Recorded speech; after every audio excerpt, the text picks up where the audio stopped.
My name is Becky Norwood with Spotlight Publishing. This is Angela Humburg. And Angela, we are having a major celebration today Yes, it's exciting. as confident, calm parents, confident children.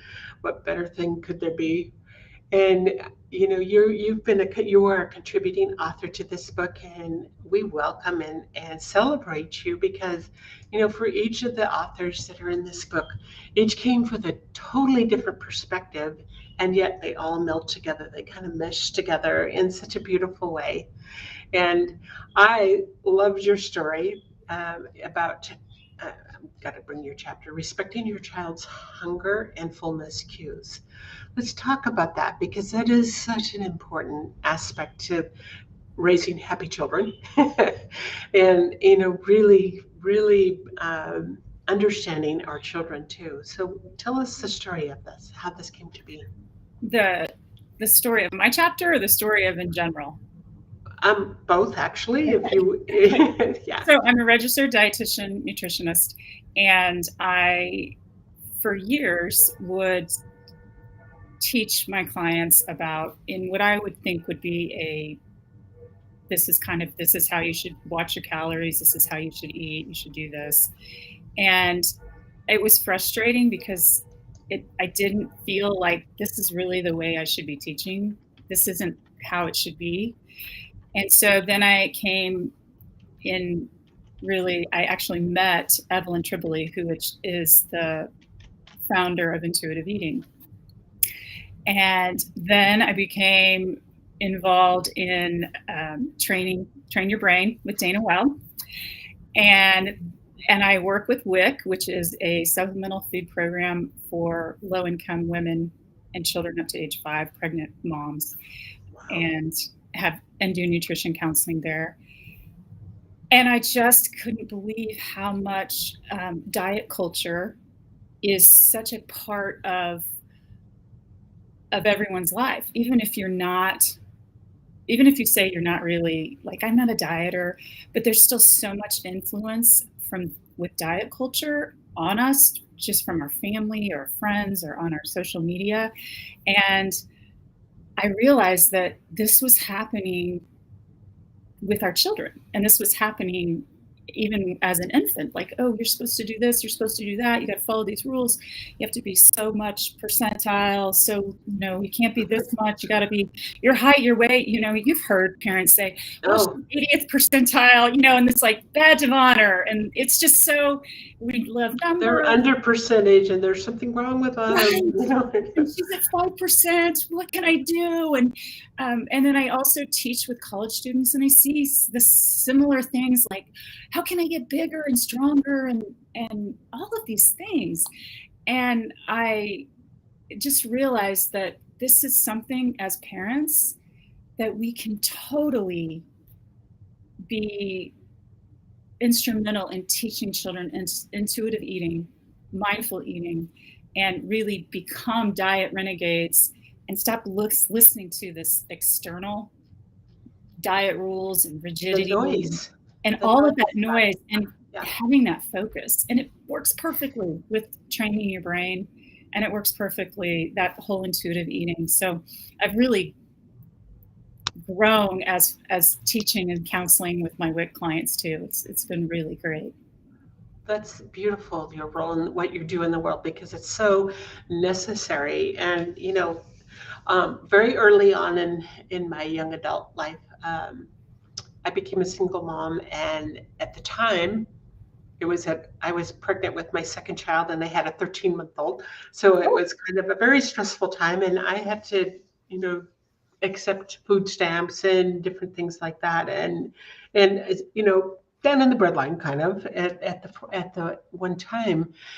And I was I was amazed at the kinds of foods, because I had always been quite a healthy eater, the kinds of foods that were given out, and in my mind were not healthy foods for the way I had been raised and the way I believed in eating.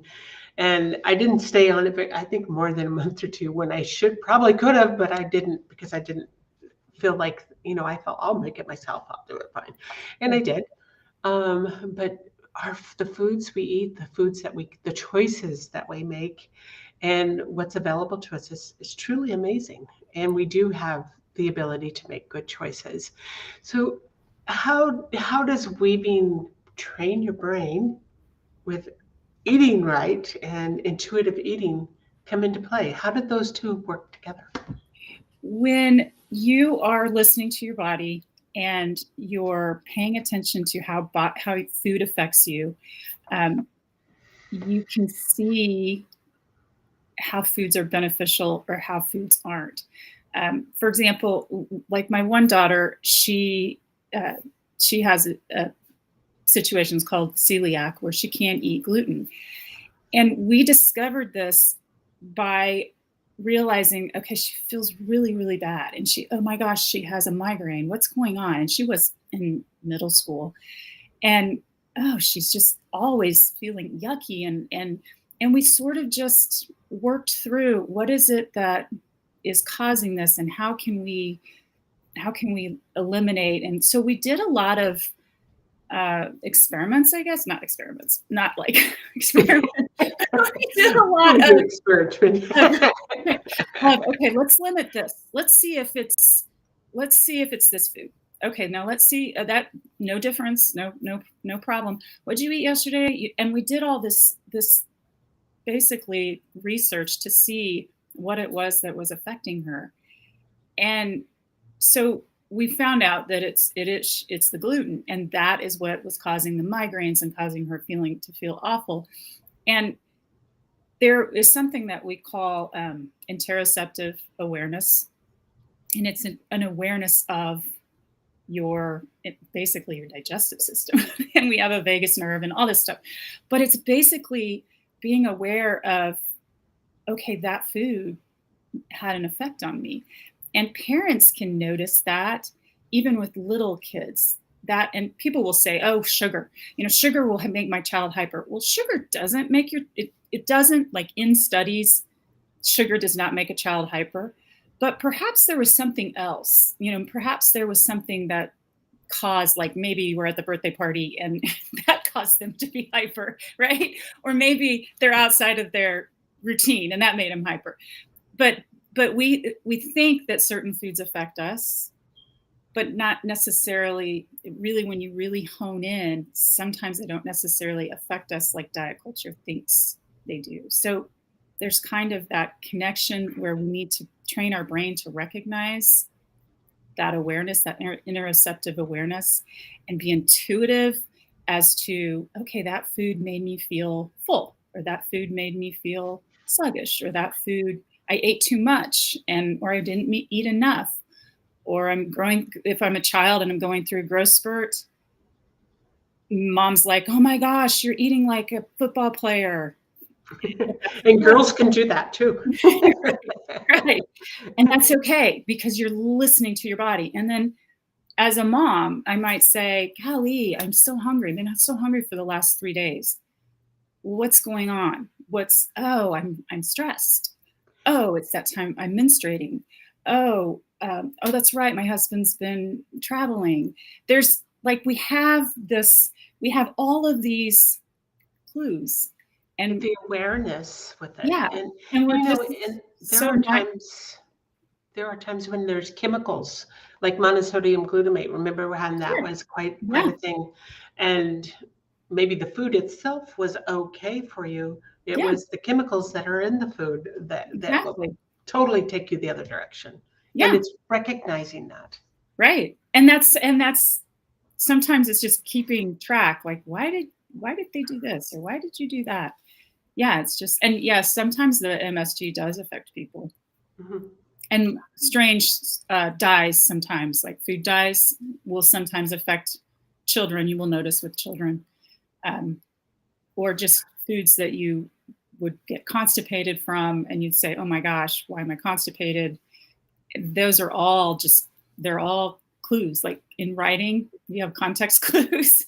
Right. It's like when in eating. Be very intuitive. I noticed in your chapter, you talked about your infant daughter, your second daughter, I think it was, who did not like formula.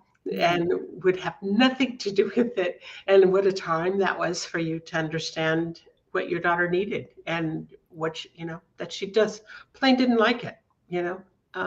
So what did you do with that? That was a huge learning opportunity for me, because as a WIC dietitian, counseling moms and talking about formula and talking about breastfeeding, and understanding that we talk so much about numbers and, they're at, like we had said, they're at this percent, they're doing this. Oh my gosh, that was huge to be right there in the thick of all that stress. And that was so valuable, because she was fine. The doctor, I was getting it from the doctors, I was getting it from the internet. I mean, I was getting all of these stressors.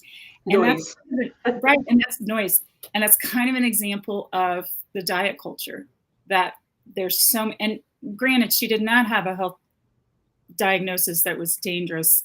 She was yellow, bilirubin, high bilirubin happens.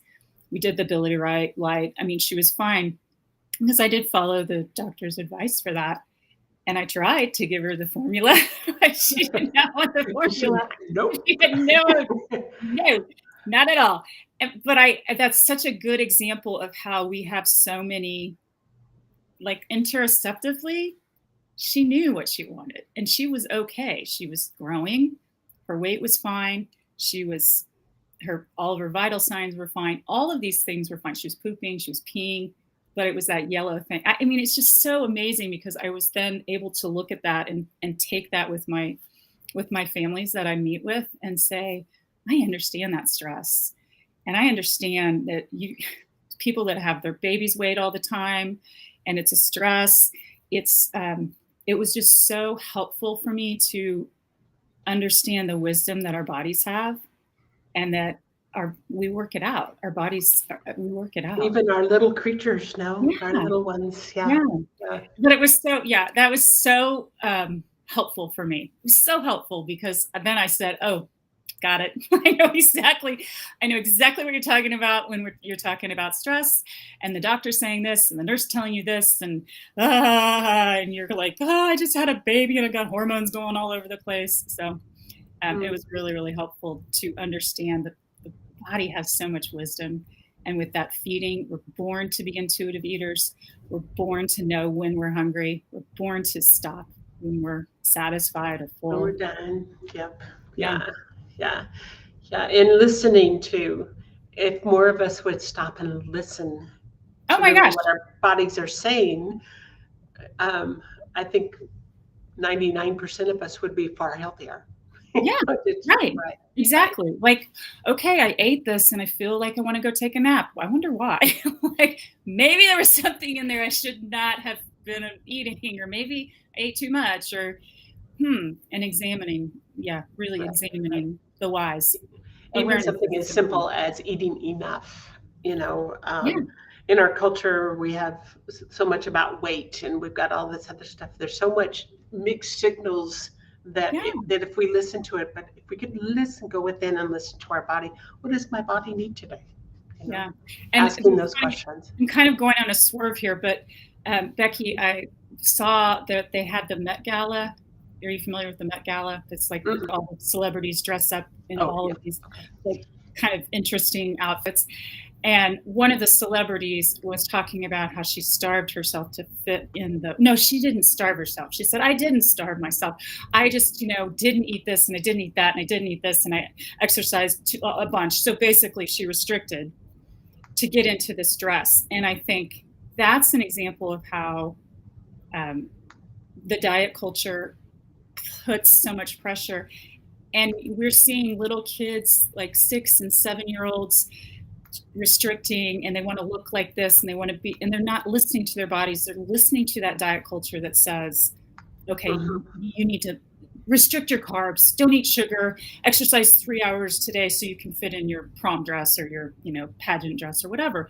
So that external we listen to so much, and not realizing how important it is for us to focus in on our own body wisdom. So that diagram is so strong. And it's strong for parents. Parents don't want they don't want overweight kids. That's almost like, oh my gosh, I'm not perfect. I have an overweight kid. And it's like it's feeling, people feel bad. So if they have an overweight kid, I have parents that'll say they're overweight. And I say, don't panic. Maybe they're going to go through a growth spurt. Maybe they're eating for other reasons. You can't. And so that really, I see that a lot too. That really speaks to me. And there's stages that girls go through. Oh my gosh. Where they eat more than boys ever thought of. My mom used to, there was one boy and 4 girls in my family. Oh. And my mom would just, you girls are just eating me out of the house. And my brother. But think about that. You have menstruation. A girl will gain or weight will fluctuate like 5 pounds in a month just from cycling. Just there's so many factors, and our bodies have so much wisdom.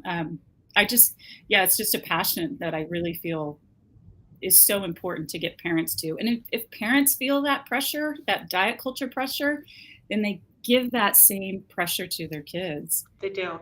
And awareness and brain training is super important, and stopping with the rules and rigidity, which is all that brain training, right? My daughter's going to be fine. My daughter eats when she's hungry. She stops when she's full. My daughter, she's listening to her body, and if she needs more, she needs more. Today, she doesn't want vegetables, and that's okay. Things like that. And it's okay. Right. Right. And today she's not hungry, and that's okay. Oh my gosh, today she won't stop eating, and that's okay. That whole being aware of, she's born to be an intuitive eater. The cycles too. Our bodies change from day to day, and stressors, there's so many factors that enter into it. Oh yeah.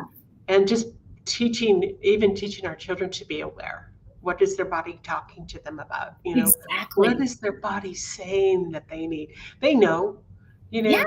And I have one grandson of mine. There was a period of time, he was so funny. He loves vegetables, like cauliflower, broccoli, tomatoes. He just loves them. And there was a period of time where all of a sudden he didn't like it.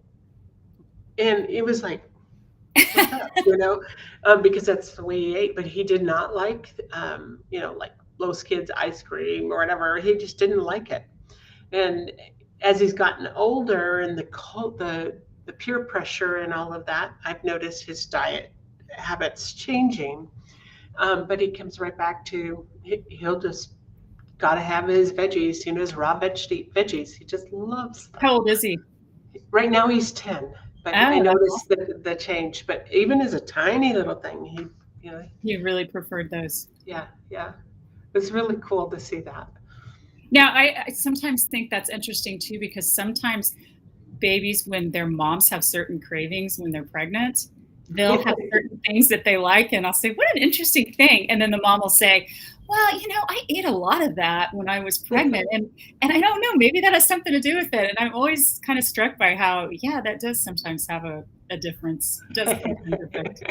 I had a friend who when she was pregnant, she ate tons of pickles, and she just had craved pickles, and I don't know whether it was the salt in them or the little something, and her little one loved pickles too. It was so funny to watch. I don't know why. I mean, I guess it just goes through the bloodstream. Yeah. So that baby said, "Oh, pucker up." It's fine. I'd like a pickle, please. Well, so this book, what has it been like for you to be able to share it and the experience of participating in a book of this nature? And what do you hope that when somebody picks up this book, what they will gain from it? First of all, Marion and Renee and Lee have been amazing on this, and they have been. I just feel like such a peon. They'll send me emails, and I'm kind of like, oh gosh, that's right, I'm supposed to do that. And they've just done such a great job. So I should apologize, not thank them. I should apologize for my lack of doing anything. I'm supposed to do what? Oh my gosh, they've been great. I feel very strongly that diet culture rules and rigidity really go hand in hand with the people thinking, okay, I've got to do this. I've got to be perfect. I've got to be a perfect parent. I can't let them do that. I can't let them do this. Instead of brain training around things, and instead of brain training, how can I teach my child to have a positive outlook? How can I teach my child to be positive and morally positive, and in a culture that sometimes is negative? And the same thing with what they eat. How can I teach them to listen to their bodies? How can I teach them to respect their body wisdom? And how can I teach them that there's not bad and good, but all food's good? And I really hope that, because there's such an array of authors, I hope that somebody can come and pick this up and get a little taste of things that they can see. Oh my gosh, I kind of think I would like to learn more about this. And they can go deep into that author. Like they can say, oh, this is great. I love this story about her car breaking down. I'd like to learn more about how that came about. Or, oh, I relate to that child eating situation. I like to go deeper on that. So I really feel like this is kind of like, it's kind of like a little appetizer, kind of like appetizers, because, we're talking about food. And it's kind of like getting a little taste of everybody's different brain training, and how brain training has, with each of their niche, has been a huge influence in each of their niche. And parents being able to say, oh, I think I'll look deeper. I can do this. This is fascinating. Yeah. I want to taste. And now I want I want the entree. I don't know. It's really cool. What I have appreciated about this book is how diverse it is. Oh my gosh. Yes. Because it covers just kind of this full spectrum of different angles of looking at, the things that make you become a calm parent, and parenting has a lot of stresses, and, a lot of things that, where many of us are working while we're still raising our kids, and we've got all the responsibilities of things constantly on our shoulders. And this book just really picks up where in just about every aspect of life, and a fresh new way of looking at life, and things that we can do to help ourselves, help our children. Yeah. And we want meal times to be calm, right? We do. Yeah. That's like a beautiful time for a family to have a peaceful, calm, eyeball to eyeball time with their kids. And not on the devices either. Yeah. I mean, we want that calmness, right? Yeah. Right. And we want a child to have confidence in their body's wisdom. Beautiful. Definitely. Beautiful. What a beautiful interview. And thank you. Thanks for your time. Thank you for your effort in this too. This has been great. Thank you. I've truly enjoyed it. It's just a remarkable book, and I totally believe in it. For those that are listening, if you haven't yet, please be sure and pick up a copy of this amazing book. It's on Amazon. You can type in Calm Parents, Confident Kids, or follow the link that's in this stream. Truly thank you for the privilege of being able to meet you and really have this beautiful conversation. And so we will end our interview today. Thank you. Thank you. Nice to meet you. Bye.